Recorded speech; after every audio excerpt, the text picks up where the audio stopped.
Imagine standing before a temple lost to time, its stones whispering secrets older than history itself. You trace your fingers over footprints, massive, impossible footprints, carved deep into rock, each one stretching over 3 feet long. These aren't human. They belong to something or someone colossal, a being that could tower over a 6-story building. This is the story of Ain Dara, a place where myths feel real, where giants may have walked and where the past refuses to stay silent. Around 1300 BC, the Soroites built the Ain Dara temple in what is now Syria, crafting it from mud bricks and basalt, guarded by fierce lions and sphinxes. For centuries it lay hidden beneath olive trees and dust, forgotten until 1955, when a farmer stumbled upon a massive stone lion buried in the earth. What archaeologists uncovered next shook the world. This wasn't just any Iron Age shrine. It mirrored the biblical Temple of Solomon with eerie precision. The same 3-room layout, the same towering stairway, the same sacred niche at the back called the Holy of Holies. Scholars counted 33 architectural similarities, but unlike Solomon's lost temple, Ain Dara held something extraordinary: those giant footprints. One footprint greets you at the entrance, another lies 30 feet away, and a third waits just before the innermost chamber. No human could make such strides. Were they symbolic? Meant to show a god like Balhada, the storm deity, or Ishtar, goddess of lions, entering their sacred home? Or do they hint at something older, something stranger? In Genesis, a whisper speaks of the Nephilim, giants born from gods and mortals. Could Ain Dara preserve their memory? To the ancients, these footprints weren't just carvings. They were proof that something sacred, something immense had claimed this place. But tragedy struck. In 2018, a Turkish airstrike reduced Ain Dara to rubble. Looters stole the stone lion that sparked its discovery. Now, only photos, scattered stories, and those impossible footprints remain. Who walked here 3,000 years ago? A god? A myth made flesh? Or something we were never meant to remember? Now picture a gate so massive it dwarfs every other ancient entryway in Israel. 13 feet thick, built from stones 6 feet wide, it guarded Gath, the biblical home of Goliath, the giant felled by David. For years, archaeologists sifted through the dusty hill of Tel Safi in southern Israel, suspecting it was Gath. In 2015, they found the gate, built in the 11th century BC, the very era of David and Goliath. Its scale was staggering. Mud brick walls, perfectly plastered, rose from deep trenches, enclosing a city twice the size of ancient Jerusalem at its peak. Nearby, they uncovered an iron smelting facility, a temple, and rooms built for war. Gath wasn't just big, it was a fortress ready for battle. Goliath's biblical height, nearly 8 feet, has puzzled scholars for centuries, but archaeologist Jeffrey Chadwick offered a haunting theory. Goliath's height wasn't literal, but architectural. The gate's walls measured exactly the same.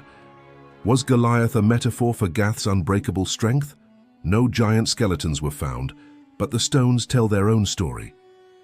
They echo the Cyclopean walls of ancient Mycenae, so massive that later Greeks believed only one-eyed giants could have built them. Even Aristotle thought the Cyclopes invented such stonework. Philistine DNA from nearby Ashkelon links to ancient Greece, suggesting Gath's builders brought their myths and masonry across the sea. And then a pottery shard surfaced, inscribed with names eerily close to Goliath. The city fell in 830 BC to King Hazael of Aram, its walls buried until now. If the gate was real, could Goliath have been too? Now journey to Bashan in modern-day Syria and Jordan, where legends speak of a king named Og, the last of the biblical giants. His bed, a massive iron slab, was said to be 13 feet long and 6 feet wide. The Bible claims Og ruled 60 walled cities, his kingdom tied to the Rephaim, giants remembered as warrior kings and gods of the dead. When Moses led the Israelites to Edrei, they didn't just defeat Og, they erased his people. Only his bed remained. In 1918, near Amman, archaeologist Gustav Dalman found a dolmen tomb with dimensions eerily close to Og's legendary bed, a resting place for a being over 13 feet tall. Thousands of these megalithic tombs dot Bashan, their capstones heavier than Stonehenge's, some weighing over 50 tons. Who built them? Some say they're relics of a forgotten cult honoring the dead with monuments. Others believe the Rephaim themselves, giant kings turned divine ancestors, rest beneath these stones. The truth lies buried, silent under rock and time. High in the Golan Heights, a mystery unfolds across the windswept plains. From the ground, it's just crumbling basalt stones, but from the sky, it's a breathtaking bullseye. 5 concentric circles spanning 500 feet, built from 40,000 tons of rock. Locals call it Gilgal Rephaim, the Wheel of Giants. Dated to 3000 BC or older, it's one of the oldest structures in the Near East, its walls rising 8 feet high, a burial cairn at its center, like the heart of a forgotten machine.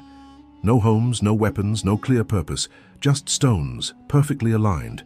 Some say it was a site for sky burials, where vultures claimed the dead. Others link it to ancient solstices, though recent research questions that.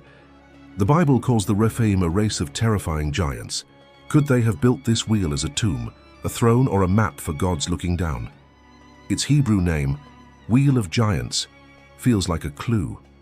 Whoever built it left no words, only stones that whisper of a world we've lost.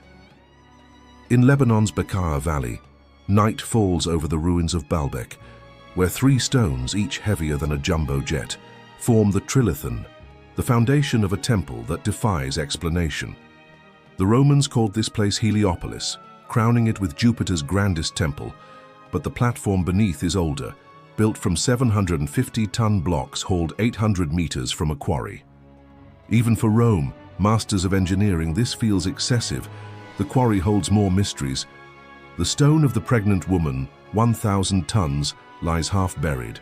Nearby, the stone of the south weighs 1,242 tons, and in 2014, a 1,650-ton giant was found, still fused to the earth.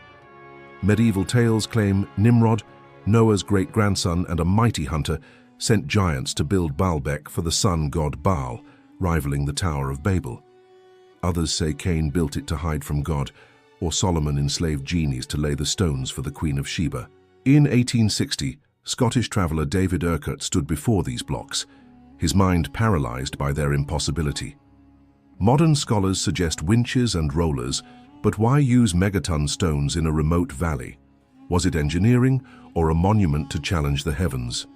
These places, Ain Dara's footprints, Gath's gates, Ogsbed, the Wheel of Giants, Baalbek's stones, carry stories too big for history alone. Were they built by giants, gods, or mortals desperate to touch the divine? Each site feels like a piece of a puzzle we're not meant to solve, a whisper of a world where the impossible walked among us. The stones remain, daring us to wonder, who were these giants and why do their shadows still haunt us? Which of these mysteries calls to you?